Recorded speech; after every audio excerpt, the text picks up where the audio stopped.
hoy quiero conversar con este podio tan interesante que para mí es parte esencial del equipo de trabajo de nosotros los médicos. Ustedes son quienes se encargan de hacer ese seguimiento tan importante tanto en el postoperatorio como en el preoperatorio de nuestros pacientes. Sin embargo, a mí se me ocurrió esta ponencia porque me llama la atención que aún hoy en día entra en controversia esta gran pregunta: ¿con qué voy a limpiar la herida? ¿Cuál es el antiséptico ideal? ¿Cómo lo hago? Son tantos que hay en el mercado hoy en día que aún tengo la duda qué voy a utilizar en cada tipo de heridas.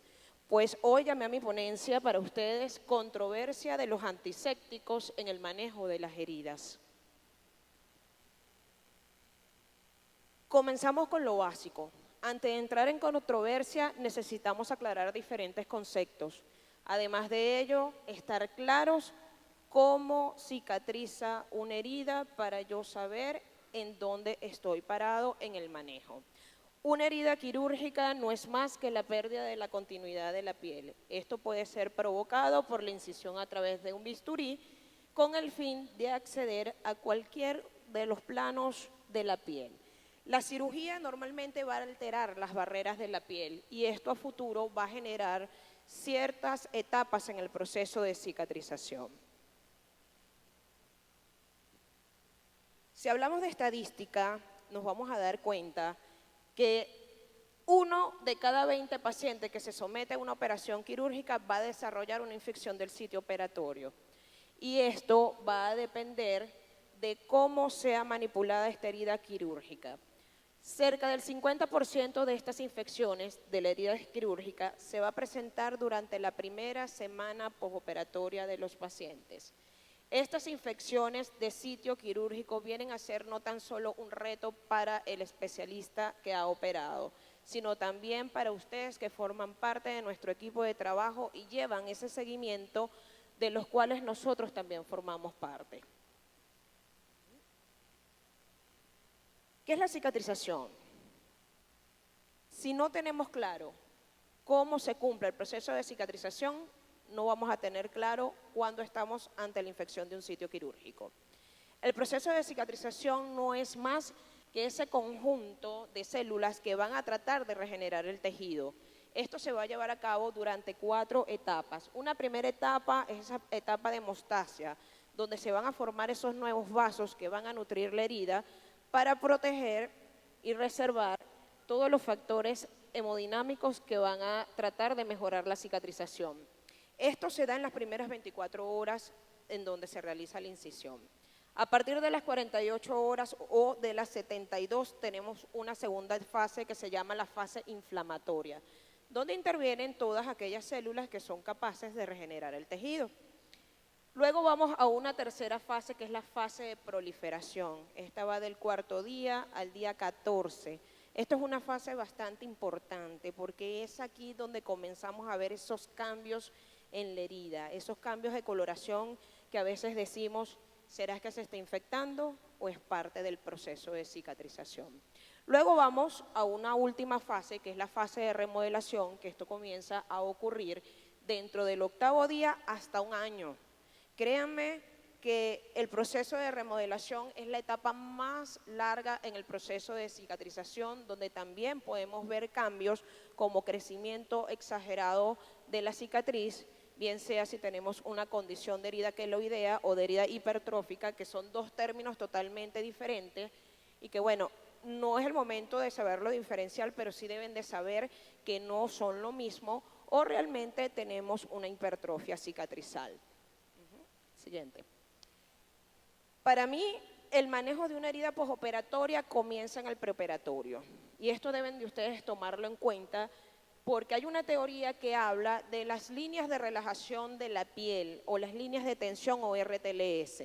Dependiendo cómo se genere esa incisión en el segmento anatómico de la piel de los pacientes, nosotros vamos a saber cuál va a ser el pronóstico de esa cicatrización y cuál va a ser el pronóstico de esa herida. Fíjense estos 2 dibujos que tenemos acá, así es la anatomía habitual de las líneas de relajación de la piel. Si yo realizo una incisión diferente a cómo se relaja la línea habitual de la piel, yo tengo que esperar a futuro o una dehiscencia o una hipertrofia en esa cicatriz. Y para ello, en el preoperatorio, yo me tengo que preparar. ¿Me preparo con qué? Con el antiséptico que voy a manejar para la cura de la herida y con todos aquellos apósitos biológicos necesarios para mejorar el proceso de cicatrización. Siguiente. Ahora bien, tenemos este concepto que a nadie le gusta, pero a esto nos enfrentamos y es el día a día en instituciones públicas y privadas, la infección del sitio quirúrgico. Esto no es más que la relación que existe entre la incisión que realizo, el tipo de procedimiento quirúrgico que hacemos y que esto siempre va a ocurrir o en la herida o en zonas cercanas de la herida. También tenemos como factores de riesgo todo lo que esté asociado al grado de limpieza o de contaminación de esta herida. Tenemos una clasificación, yo me voy a poner de este ladito porque no sé si las ven, es una clasificación que actualmente aún se maneja, que son las 4 clases de infección de sitio quirúrgico y va a depender del procedimiento que se realice. La clase 1 son todas aquellas heridas limpias, con protocolos estandarizados de cirugías de electiva, donde el riesgo de infección es bastante corto. Sin embargo, ningún paciente está exento de que esto pueda pasar. Una clase 2 son aquellas heridas limpias contaminadas, ya la vamos a pasar, ya va. Ajá. La clase 2 tenemos las heridas limpias contaminadas, que son aquellos procedimientos como por ejemplo las apendicectomías, que son obviamente una pared abdominal que está limpia, pero estamos entrando a una cavidad contaminada y a futuro esta herida se puede infectar. Una clase 3, una herida netamente contaminada, aquellos pacientes que se les realiza la laparotomía de exploradoras por heridas por arma de fuego o por heridas por arma blanca, en donde hay lesiones intestinales. Ya sabemos que este es un paciente potencialmente alto para que la herida quirúrgica se infecte en las primeras 48 horas. Posteriormente tenemos esas heridas sucias infectadas, sobre todo en esos pacientes politraumatizados donde han tenido contacto con el asfalto y es de difícil manejo estar en presencia de una infección por gérmenes multimicrobianos. Pero nada es imposible, todo es posible. Continuamos con la otra lámina, por favor. Fíjense, esto es el día a día. Esto es parte de nuestro trabajo, esto es parte de lo que vemos en las instituciones públicas, en las privadas también. Tenemos que evaluar ciertas cosas, los lechos de las heridas. Fíjense, hay para mí 6 tipos de lecho y dependiendo de ellos yo voy a decidir cómo lo voy a manejar. El primer tipo de lecho que pretendemos o presenciamos en algunas oportunidades cuando hay pérdidas cutáneas masivas es llamar ese tejido de granulación como la primera fotografía que vemos. Fíjense en la segunda, área de necrosis, traumatismos de miembros inferiores con fracturas expuestas. Qué difícil manejar este tipo de paciente y sobre todo a nosotros los cirujanos que nos gusta la reconstrucción, tratar de mejorar ese tejido para ofrecerle una cirugía reconstructiva a este paciente. Así nosotros no podemos reconstruir y aquí es donde ustedes son los actores principales. Tenemos también las heridas con áreas de necrosis. Necrosis es igual a necrectomía. Aquí no hay antiséptico ni apósito biológico que nos pueda echar agua bendita para que este tejido vuelva a su normalidad. ¿De acuerdo? Otro tipo de tejido son esos tejidos necróticos con capa blanda y capas duras. Ambos tejidos deben de retirarse. ¿Cómo lo vamos a hacer? Más adelante vamos a ver unos casos clínicos de mi experiencia en mi actividad pública y privada, donde vamos a ver cómo vamos a realizar este procedimiento. Siguiente lámina. Fíjense qué vamos a evaluar según la Sociedad Europea del Manejo de Heridas. Esto tiene muchos años en el mercado y hoy aún se utiliza. ¿Cómo voy a manejar yo estos tejidos? Hay una mnemotecnia llamada TIME. Esta mnemotecnia tiene un significado en cada una de sus letras. Fíjense, la T significa control del tejido no viable, lo que les hablaba, tejido necrótico hay que debridar. bien sea con necrectomía química o necrectomía quirúrgica, para luego ofrecer un tejido sano, viable para una futura reconstrucción. Control de la inflamación, en este caso sería la letra I. Si no controlo el foco infeccioso y no controlo la parte inflamatoria, no voy a tener mejoría del lecho de la herida. ¿Qué les quiero decir con esto? La estrategia es que trabajemos de forma multidisciplinaria. A veces siento bastante preocupación porque la mayoría de ustedes, los enfermeros, son quienes se encargan de hacer el manejo de las heridas, tanto posoperatorias o porque el vecino te llama, vecina, tú eres enfermera, ayúdame a curar esta herida. El manejo es multidisciplinario, tenemos que consultar. Una herida infectada no se regenera solo con cura. Necesitamos de la mano al médico infectólogo que nos ayude, según los resultados de nuestro cultivo, cómo vamos a mejorar ese lecho. Con respecto a la mnemotecnia, la letra M significa el mejoramiento del exudado. Esto lo mejoramos o bien sea con apósitos biológicos, con las curas por arrastre o con cualquier antiséptico que nos pueda ayudar a la mejoría de la cicatrización. Y por último, la letra E, que es la estimulación de los bordes, tanto en periferia como en profundidad. Si yo no estimulo los bordes, no estimulo el proceso de cicatrización ni de cierre. Más adelante vamos también a ver cómo lo vamos a hacer. Entonces, la estrategia TIME ha de enmarcarse como parte del manejo integral del enfermo. Esto va a incluir, además de un tratamiento local de la herida, la implementación de planes para poder obtener los objetivos definidos. ¿Cuáles son nuestros principales objetivos? Estos 4 que les acabo de nombrar. ¿De acuerdo? Vamos a pasar a la siguiente lámina. Ahora bien, cada caso debe de individualizarse. No todos los pacientes son iguales. Cada paciente es un mundo, cada paciente tiene una comorbilidad o tal vez no la tenga. Cada paciente tiene un grupo etario. No es igual manejar un paciente de 80 años con una úlcera varicosa y diabético que manejar un paciente de 20 años que no tenga absolutamente nada de antecedentes personal. Ahora bien, ¿cuál va a ser el objetivo principal o los 5 objetivos principales que ustedes se deben de trazar para mejorar el lecho de una herida? 1, voy a restaurar la forma. 2, paso 1, muchachos, tomar cultivo. Toda herida expuesta, clínicamente infectada o con cambios de coloración, se debe de cultivar. Si ustedes no se manejan con cultivos, lamentándolo mucho, no van a ver el avance o en cierto momento del tiempo de las curas que ustedes realicen, se van a estancar y van a decir, ¿por qué no avanzo? Cuando me consultan, lo primero que le pregunto es, ¿tomaste un cultivo? No, entonces no avanzamos. Nos manejamos de forma multidisciplinaria. Somos un equipo, recuerden siempre eso, ¿ok? Mi objetivo, mejorar todo este lecho para generar un cierre precoz de la herida. Reintegramos más rápido al paciente y siempre va a estar agradecido con ustedes. Y prevenir todas aquellas complicaciones. Siguiente lámina. Ahora bien, cuando estamos frente a una herida, ¿qué es lo primero como médico que yo pienso? Y ustedes que están a mi lado como enfermeros, ¿qué piensan? ¿Qué irá a hacer la doctora aquí? Pues eso es lo primero que se preguntan. ¿Lo va a cerrar? ¿Lo va a manejar abierto? ¿Qué hacemos?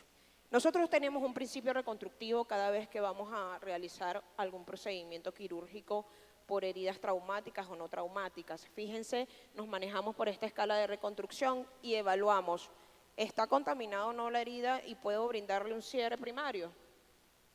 Si está viable, cerramos. Si no está viable, ¿qué tengo que hacer? Programar un cierre secundario o si los tejidos en el momento no me dan para cerrar, entonces vamos a comenzar a mejorar el lecho para una futura reconstrucción. Siguiente lámina. Ahora aquí me detengo. No pude cerrar la herida. Voy a un cierre secundario. ¿Qué voy a hacer? Pues fíjense que el cierre por segunda intención es el método más simple de reconstrucción, que la herida la tratemos de cerrar con curas y apósitos, pero a veces no siempre es así. A veces son lesiones tan extensas que ustedes me deben de ayudar con todos sus conocimientos a mejorar este lecho para luego yo someter a este paciente a una cirugía de reconstrucción. Ahora bien, las técnicas, muchas. Hoy creo que pasaron la mañana viendo técnicas para mejorar las condiciones de una herida, ¿no? No voy a profundizar, pero sí es necesario hacer un repaso para entonces comenzar con la controversia de los antisépticos. Tengo técnicas avanzadas con el uso de apósitos biológicos. A todos nos encanta, pero ¿cuál utilizo?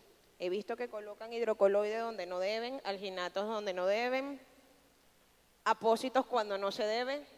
Entonces, vamos a prestarle atención a esto, porque a veces queriendo ayudar también hacemos daño, ¿de acuerdo?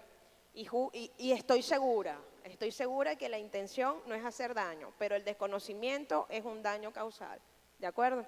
Ahora bien, otras de las terapias bioestimuladoras, bien sea con plasma rico en plaqueta, veo que muchas ya lo saben hacer y les encanta aplicarlo, pero eso también tiene una indicación.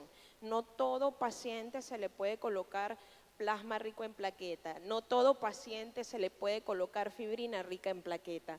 Sí, es un bioestimulador natural y sé que el paciente no se me va a complicar porque lo preparo con su propia sangre, pero esto también tiene una indicación. A veces puedo empeorar la condición del paciente cuando hago una indicación inadecuada. El sistema BAT, a mí me encanta. Cuando tengo esas heridas tan amplias que son de difícil manejo y necesito granular a velocidad, controlar la infección y controlar los exudados. Pero no todos los pacientes son candidatos a colocarse un sistema BAT. Terapia de oxígeno hiperbárico, también me encanta, pero no lo utilizo monodual, que quiero decir como terapia única. ¿Okay? Lo comparto con otro tipo de terapia para ayudar a mejorar las condiciones del lecho de esa herida y ciertas condiciones aplican, pero hoy en día es parte del apoyo para el manejo de heridas. Y la panacea de hoy en día, que son los sustitutos dérmicos, sí, son costosos, pero quienes lo pueden costear, también debemos de saber que existen y que tenemos pacientes que también lo pueden costear. Y de esto es nuestro futuro en el manejo de heridas. Créanme que actualmente en Venezuela hay casas comerciales que ya lo tienen y con el advenimiento de esta tecnología, muchas más lo van a traer. Siguiente lámina. Ahora fíjense, vamos a hacer un repaso somero cuando yo hablo de técnicas avanzadas con el uso de apósitos. Les hice un cuadro resumen para que sepamos evaluar en qué momento debo de usar cada uno de los apósitos. Fíjense, los alginatos, ¿cuándo los utilizo? Cuando el exudado es abundante y cuando tengo heridas superficiales y profundas. El alginato tiene una propiedad de ser bactericida. Ahora bien, lo puedo utilizar en heridas infectadas. Sí, tiene indicación en heridas infectadas. Esta característica se produce en su contenido, es preparado a partir de algas pardas y forma un gel cuando el calcio es contenido dentro de la humedad de la herida. Me llama la atención que a veces usan el alginato y me llaman, doctora, no, tengo que quitarlo porque el parche está marrón, la cura está húmeda, eso está más infectado. No, no está infectado, es la característica del alginato. Entonces, cuando colocamos el alginato de plata en un lecho, tiende a tomar una coloración amarillo-marrón, supura más la herida porque él trata de absorber y esa absorción que quiere generar el alginato llama a la periferia de los bordes para ir recogiendo la herida tanto en periferia como en profundidad. Entonces esto es algo característico del apósito. Haz clic. Ok, las esponjas. Ya van. Ajá. Es la misma lámina con varios cuadros. Fíjense las esponjas. Estos son polímeros de poliuretano.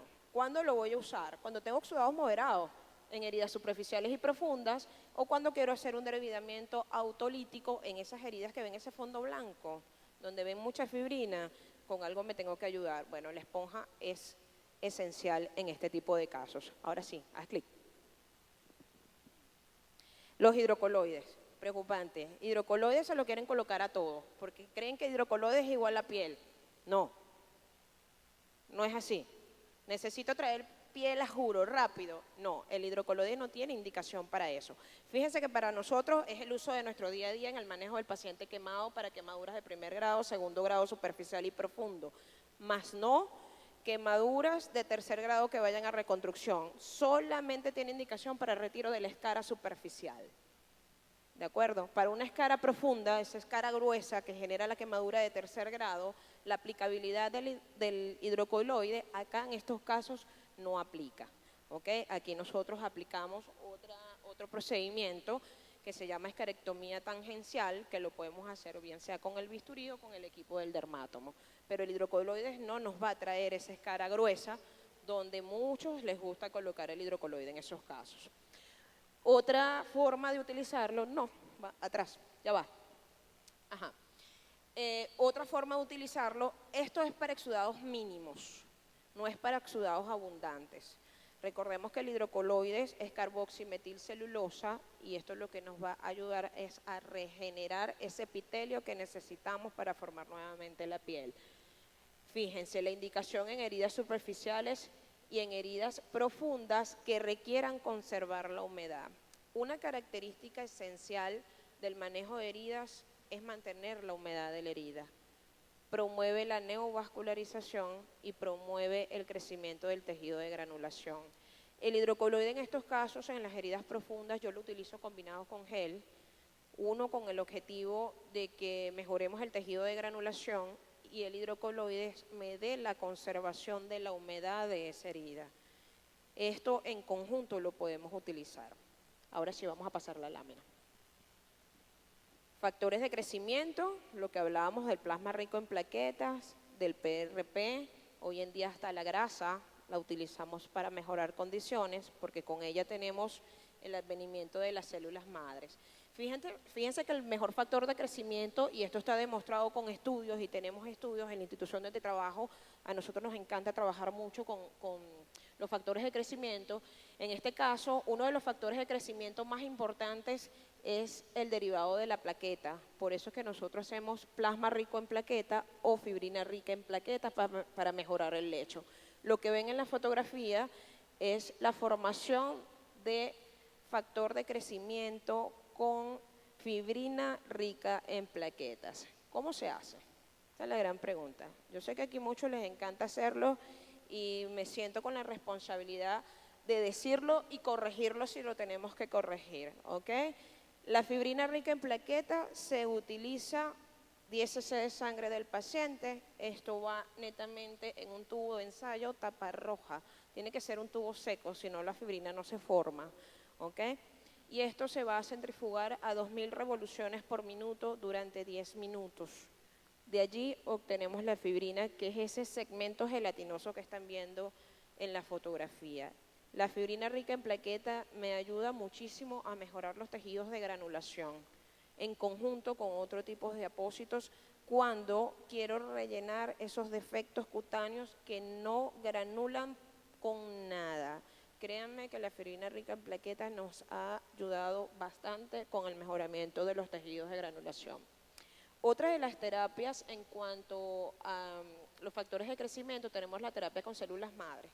Y el mejor aporte de esta célula nos los da la grasa. Fíjense que esto sí no lo pueden hacer ustedes solos.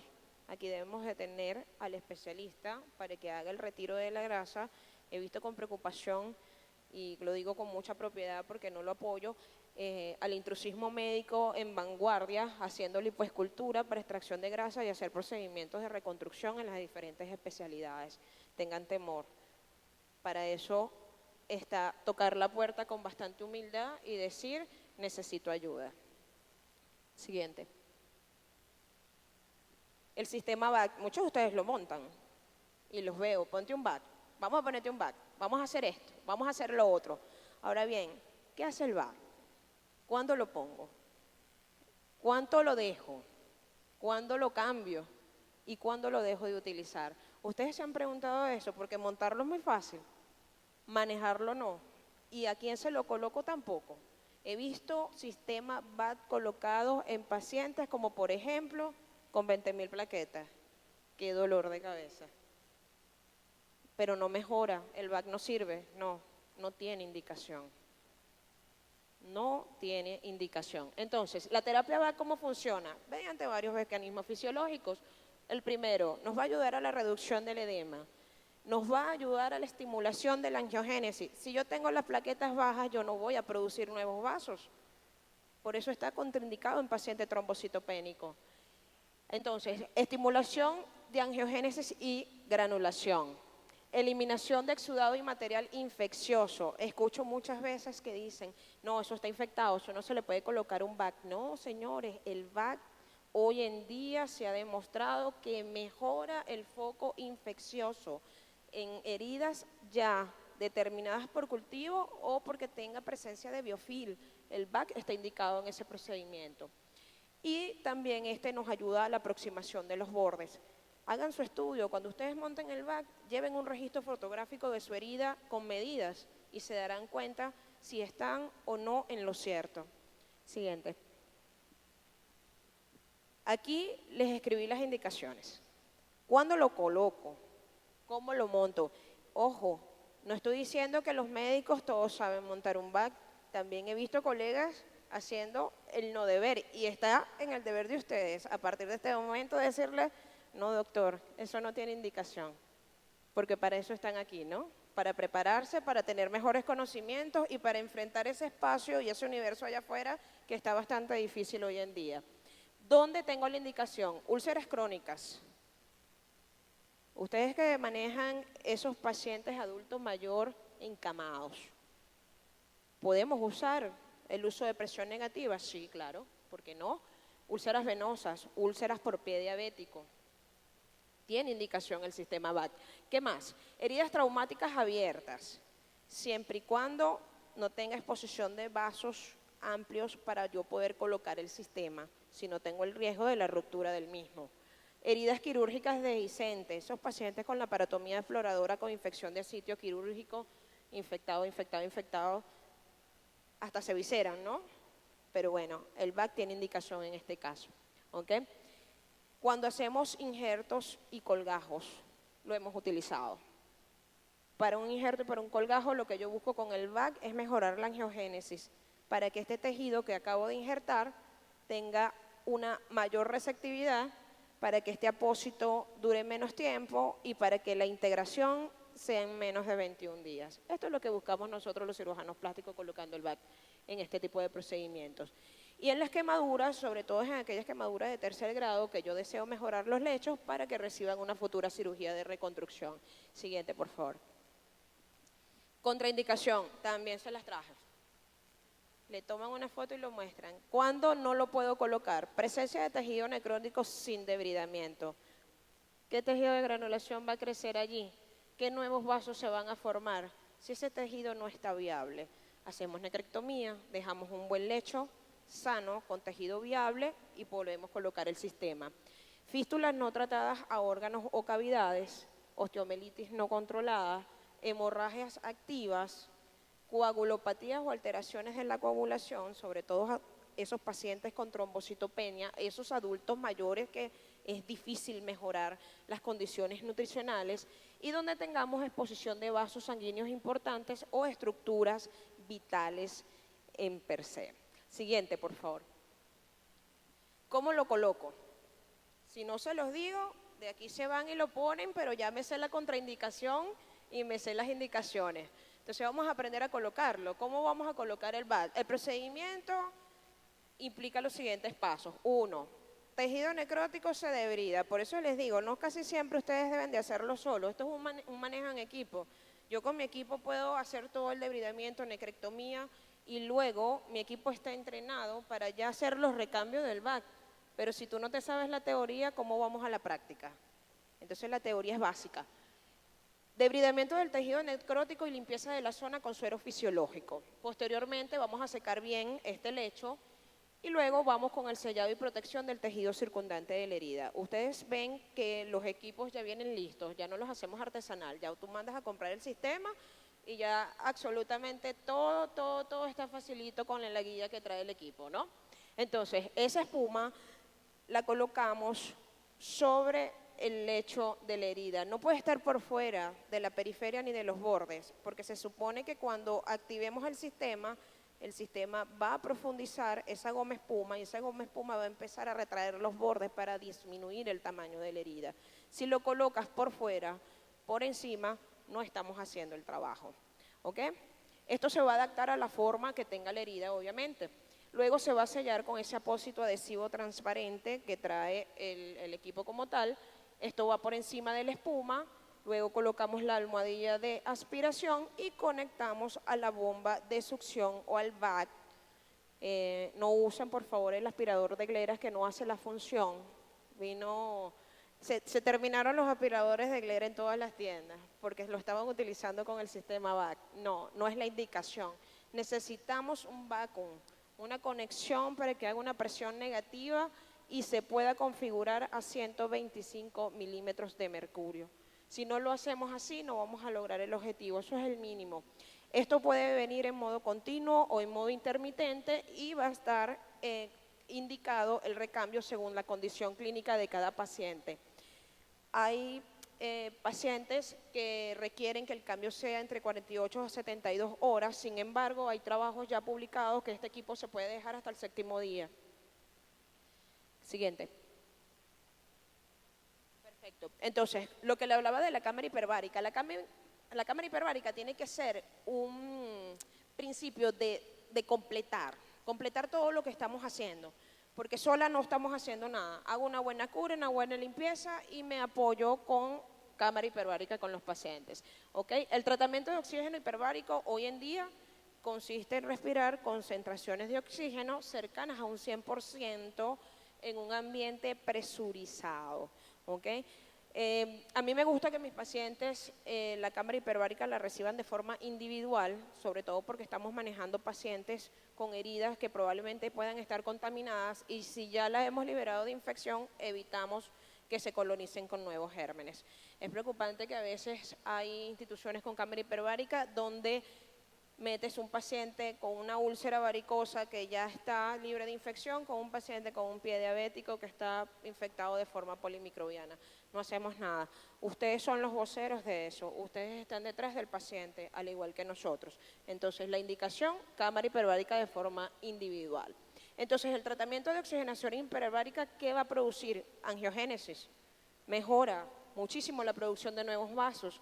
Mejora la síntesis de colágeno, genera osteogénesis para todos aquellos pacientes con osteomielitis y tiene la capacidad de disminuir la carga bacteriana y la carga contra el biofil. Siguiente, por favor. La panacea del desierto. No es porque no lo puedo comprar, yo no me lo voy a aprender. Tengo que saber. Tengo que saber. Hoy en día a nuestro país ya existe la matriz dérmica celular, que son los apósitos biológicos permanentes, que son aquellos que por casas comerciales conocemos como Matrider. Matrider es una matriz extracelular de colágeno de bovino que hoy en día utilizamos para la regeneración de las heridas y sobre todo para aquellos pacientes que han sido de difícil manejo y que las opciones reconstructivas son bastante pocas. Ya hemos tenido casos, más adelante se los voy a mostrar, usando Matrider. Es excelente apósito biológico, sobre todo cuando las opciones para nosotros reconstruir son tan poquitas. Otro de los apósitos biológicos temporales, y los van a leer, son las membranas amnióticas. Actualmente hay estudios que se están utilizando en pacientes con quemaduras, esto con el objetivo no tan solo de repitelizar, sino de mejorar esos lechos que van a cirugía de reconstrucción. Siguiente. Así están ustedes ahorita, pensando, ajá, ¿y ahora qué hago? Porque tengo 1000 apósitos en el mercado, hay miles de antisépticos en el mercado. Ajá, doctora, pero ahora ¿con qué limpiamos la herida con ese poco de apósitos que usted nos acaba de nombrar? Siguiente. Para mí es importante que ustedes sepan diferenciar 3 conceptos, que es antisepsia, que es antiséptico y que es desinfectante. Si no lo sé, entonces voy a usar el amonio cuaternario para limpiar una herida. Catastrófico. O si no, le voy a poner Herdez a todo lo que voy a utilizar porque, ajá, el Herdez es lo que hay. No, así no es. Antisepsia, todo proceso que va a destruir un microorganismo de la piel o de las membranas mucosas mediante sustancias químicas, sin afectar la sensibilidad de los tejidos. Es necesario saber qué es un antiséptico y un desinfectante. El desinfectante daña los tejidos, son citotóxicos. Lo que lograste con el apósito, cuando vuelvas a hacer la cura, retrocedimos. No es la idea. no es lo que hay, es el deber ser. El desinfectante es toda aquella sustancia germicida capaz de destruir la mayoría de los microorganismos patógenos, excepto las esporas. Pero es tóxico, fíjense, y por tanto no se aplica sobre objetos inanimados, superficies y ambientes. Ahora bien, el antiséptico es esa sustancia germicida de baja toxicidad que sí puedo aplicar sobre los tejidos vivos, porque no corro el riesgo de dañar esas nuevas células que se vienen formando con todo el trabajo que venimos haciendo. Siguiente. ¿Qué aspectos debo tomar en cuenta al momento de yo decir, este es el antiséptico que voy a utilizar con esta herida? 1. El espectro de la actividad antimicrobiana, la latencia, el efecto residual, es decir, lo aplico y cuánto me dura. Eso es lo que quiero decir con el efecto residual. Interferencia del material orgánico con el material antiséptico. ¿Puedo usar este material si la herida está muy sangrante? Háganse esa pregunta, porque también va dirigido a eso. ¿Cuáles son los efectos secundarios a nivel local y sistémico que me puede generar este antiséptico en el paciente? Por eso que cada paciente es individual, no a todos les voy a poner el mismo antiséptico. ¿Esto es compatible si lo utilizo con otros antisépticos? He visto con preocupación que los ligan. No hagamos eso, no es necesario. Y el costo. Aquí es donde nos frenamos un poco con los pacientes. Sí, pero ¿a qué costo? Podemos evaluar si con un costo de X monto en 2 semanas te puedo curar, pero con el más económico puedo durar hasta 2 meses. Entonces, costo-beneficio. A eso me refiero en este punto. Siguiente. ¿Qué tenemos?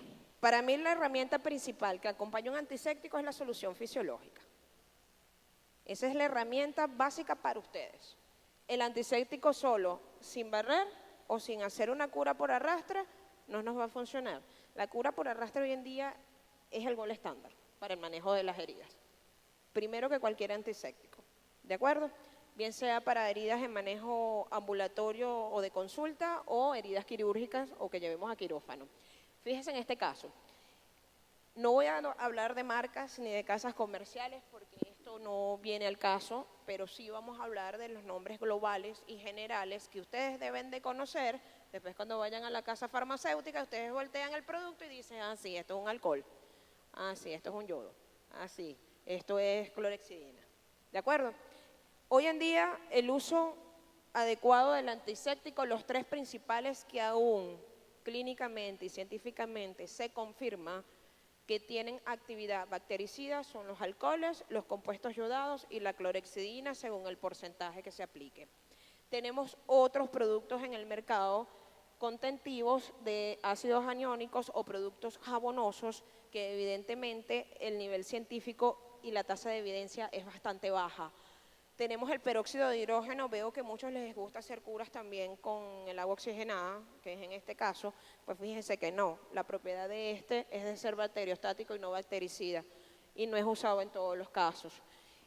Otro de los productos son las sales de plata y el mercurio. Ay, mi madre, metiolate, le encanta a mucha gente usar eso. Ya eso está en desuso, eso no se utiliza. Tienen alta tasa de citotoxicidad, no ayudan a mejorar el tejido de granulación y en otros casos no cumplen la función bactericida de cualquier germicida. Siguiente. Les traigo un cuadro comparativo, fíjense, yo tengo que estar bien parada para saber y decir, sí, sobre qué gérmenes actúa este antiséptico. Vamos a hablar de los 3 básicos que les hablé, el alcohol, los yodos y la clorhexidina. Yo lucho contra estas bacterias y con estas luchamos todos. Fíjense el espectro de los alcoholes hacia los gram positivos. Los 3 tienen buena receptividad bactericida ante estos 3 gérmenes. Fíjense sobre los gram negativos. Los 3 tienen buena efectividad. Las esporas, los alcoholes ni la clorhexidina actúa sobre las esporas. Y sobre la micobacteria, que es el enemigo actual de todo cirujano, porque se esconde donde sea y está en donde sea. Fíjense que el alcohol etílico tiene 3 crucecitas para actuar sobre ella, igual que el yodo, pero la clorhexidina tiene baja actuación de efectividad sobre la misma. Sobre los hongos, las 3 tienen buena efectividad y sobre los virus también. Ahora bien, Fíjense en algo, velocidad de inicio, velocidad de duración. Todas tienen inicio intermedio, excepto el alcohol que tiene un inicio inmediato. Sin embargo, la actividad residual es una de las características que a mí también me interesa saber sobre el antiséptico. Fíjense que el alcohol lo aplico y inmediatamente pierde su actividad residual. El yodo tiene mínima, la clorhexidina tiene una excelente actividad residual. Por eso hoy en día ustedes están viendo que hasta el propio lavado de las manos de nosotros los cirujanos lo estamos haciendo con clorhexidina jabonosa al 1%. Tenemos otra presentación que es la líquida, que es la clorhexidina al 2%, que es con la que actualmente hacemos la antisepsia de las heridas o de la zona operatoria cuando el paciente pueda ser alérgico al yodo. Siguiente. ¿Qué voy a evaluar? ¿Qué veo en la herida? Este cuadro es importante. Voy a evaluar 4 aspectos.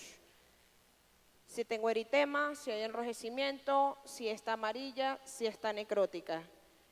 Cuánto es la extensión, cuánto es su profundidad, cuánto es su exudado y cuál es la calidad del exudado. No es igual que sea purulento a que sea fibrinoso, ¿sí? Entonces, ¿por qué debo evaluar la característica de la herida? Porque así voy a decidir qué tipo de técnica voy a utilizar, qué antiséptico voy a aplicar y de una vez voy a clasificar. Si clasifico mi herida, yo sé cuál es el pronóstico. Siguiente. Vamos a unos casos clínicos, fíjense. Este es un caso que llega a mi consulta, me lo envía un traumatólogo, una paciente con una fractura de tibia y peroné expuesta, intervenida 6 veces con un criterio de amputación. Amputación porque tenía una osteomelitis severa, ya va, no me pasa, la anterior, ahí. Una osteomelitis severa, la herida nunca cerraba, las partes blandas siempre estaban expuestas y ya la paciente, no tenía más nada que hacer con la paciente. Estafilococo, multiresistente, pero fíjense los rayos X. En donde dice antes, hay un trayecto, donde estaba uno de los pines del inmovilizador que tenía la paciente, del hueso a la piel hizo una fístula. Había una fístula osteocutánea que no dejaba cerrar las partes blandas y por más cura y agua bendita que le aplicara la enfermera o el tratante, no cerraba. Si no cerrábamos la fístula, no mejoró las partes blandas. ¿Ok? ¿Qué hicimos? Una fistulectomía y empezamos a hacer curas cada 72 horas hasta que logré cerrar la fístula, lo hice con clorhexidina y luego hice 3 sesiones con factores de crecimiento tipo fibrina rica en plaquetas. Ahora sí podemos pasar la imagen. Con una 4ª sesión, una sesión final, logramos el cierre de la herida. ¿A qué problema no era la herida? Que el problema era la fístula. Entonces, si no sabemos, no diagnosticamos, no tratamos. Siguiente, vamos con otro caso. Fíjense, esto es un caso de un paciente masculino, 4 años de edad. 4 años. Opciones reconstructivas por ser un niño, pocas. Gracias a Dios logramos la donación de una matriz dérmica de Matrider, voy a decir la casa comercial que nos las donó, colocamos matriz dérmica en el lecho, luego esto fue un accidente con sus padres en una moto y posteriormente el paciente se injertó por encima de la matriz, el injerto integró perfectamente bien, sus alambres de Kirchner se retiraron a los 21 días, estamos esperando que el paciente vuelva porque ahora como camina no ha vuelto al hospital, pero logramos el objetivo, ¿de acuerdo? Siguiente. Fíjense, otro niño, accidente de moto, a lo mejor los papás son motopiruetas, pero bueno, tejido necrótico. ¿Qué hacemos aquí si el pie es tan pequeño para brindarle, por ejemplo, un colgajo sural de flujo reverso en una pierna tan pequeña y en un tejido tan infectado? Pues bueno, vamos a hacer algo. Vamos a hacer necrectomía. Fíjense que colocamos un sistema BAC que nos ayudó a mejorar el tejido de granulación y en vez de hacer una reconstrucción amplia, hicimos una reconstrucción local con un colgajo local. Efectivamente, el paciente evolucionó satisfactoriamente y lo más importante es que recuperamos la función de los miembros inferiores. Siguiente. Esto también lo ven ustedes. Este es el día a día. El día a día, porque bueno, si hay algún traumatólogo acá, me dará la razón. Hacer un cierre obligatorio de las partes blandas, este es el resultado. Y a esto nos enfrentamos. La piel de la pierna es sumamente delgada y sobre todo en su compartimiento anterior o anterolateral, donde posterior a ello lo que está es la tibia. Por eso comenzamos con el dolor de cabeza. Infección de las partes blandas y la osteomelitis. No sabemos qué hacer. ¿Es más fácil amputar? Pues no. Fíjense, aquí decidimos hacer, porque esto era una necrosis dura, hicimos necrectomía química, no quirúrgica, hacerla con bisturí, extraer ese tejido de granulación tan delgado que puedo tener en contacto con el hueso. Preferimos hacer una necrectomía química, mejorar el lecho. Ya en 15 días esto debe estar listo para recibir un injerto. Minimizamos entonces las grandes reconstrucciones en este caso. Siguiente. Otro caso clínico, pediátrico, una moto. Hicimos necrectomía en quirófano, se preparó el lecho. Todas estas curas yo las hago con irrigación, con solución fisiológica, y cuando tienen alto grado de contaminación utilizo la clorhexidina al 2%. ¿De acuerdo? El intervalo de las curas, si no estoy usando ningún apósito biológico y lo que estoy buscando es mejorar el foco infeccioso, lo hago cada 72 horas en quirófano. ¿De acuerdo? Siempre y cuando el paciente lo permita, lo puedo hacer en el consultorio. Sin embargo, fíjense que mejoramos el lecho, la anterior y el tejido de granulación, y por la amplitud del defecto y la exposición de tejidos nobles, como ven allí el tendón, realizamos un colgajo sural de flujo reverso. Ahora sí, siguiente. Vamos con un caso más facilito. Ajá, doctora, pero ¿y las heridas que no están infectadas? Bueno, les traigo un caso oncológico, un carcinoma vasocelular. ¿Qué realizamos aquí? Resección de la lesión, un colgajo local, y fíjense que esta cura la manejé solo con alcohol etílico al 90%. Resultado posterior a sus 6 meses, una herida totalmente sana. Por eso es que digo que cada paciente aplica para un antiséptico, no a todos podemos colocarle lo mismo. Siguiente. Fíjense, esto fue un accidente de tránsito, un miembro superior severamente lesionado, paciente hemodinámicamente inestable. No nos ayudaba la parte nutricional de la paciente posbariátrica. Ahora sí, ¿qué hacemos? Limpieza quirúrgica. Preparamos el lecho. Fue llevada 6 veces a quirófano, porque obviamente la amplitud de la lesión era bastante grande para hacerlo sin sedación. Realizamos sedación. Fíjense cómo mejoró en la fotografía que ven a su lado izquierdo el tejido de granulación solamente con bioestimuladores. Usamos plasma rico en plaqueta, fibrina rica en plaqueta, el antiséptico ideal, solución 09 con clorhexidina por la alta contaminación y el asfalto, y esa cura por arrastre nos permitía sacar de esa profundidad de bolsillos todas aquellas esquirlas de asfalto que tenía esta paciente. Mejoramos el tejido y la foto de abajo, en 4 semanas la injertamos. Ahora es una paciente tranquila, completa, integrada a sus actividades cotidianas. Siguiente. Vamos a concluir, ¿no? ¿Qué debo saber y qué voy a hacer con la herida y el antiséptico? 1, importante, vamos a individualizar cada caso. No todos los casos son iguales. Individualizamos el paciente y nos manejamos de forma multidisciplinaria. ¿Por qué? Porque hacer esto de esta manera ofrecemos una reconstrucción rápida al paciente y mejoramos su calidad de vida. Acuérdense que mientras más estancamos los pacientes, se nos deprimen. Siempre les digo, cuerpo y mente. No hay ningún antiséptico universalmente eficaz que sea el gold estándar. Llévense eso en su mente. No hay ningún antiséptico que sea el eficaz de forma universal. Individualizo los casos, aplico el antiséptico y aplico mi terapia. Voy a elegir una estrategia ideal en el manejo de heridas que sea para cada uno de los pacientes de forma personalizada, según el criterio y característica de su lesión y obviamente sus condiciones fisiológicas. Los antisépticos se aplican sobre la piel, llévense esto en su mente, para disminuir la flora que está allí, pero solo no hacen el trabajo. Siguiente. Interconsultar no cuesta nada. El manejo siempre debe ser multidisciplinario. Siguiente. Finalicemos con esta versión. Les cuento que la unión de 2 mentes expertas pueden generar ideas innovadoras. resolver grandes problemas de manera efectiva. Así como lo dijo Aristóteles en una oportunidad, la inteligencia no consiste solo en el conocimiento, sino saber dónde lo vamos a aplicar. Muchísimas gracias. Siguiente. Aquí están mis redes sociales. Gracias por la invitación.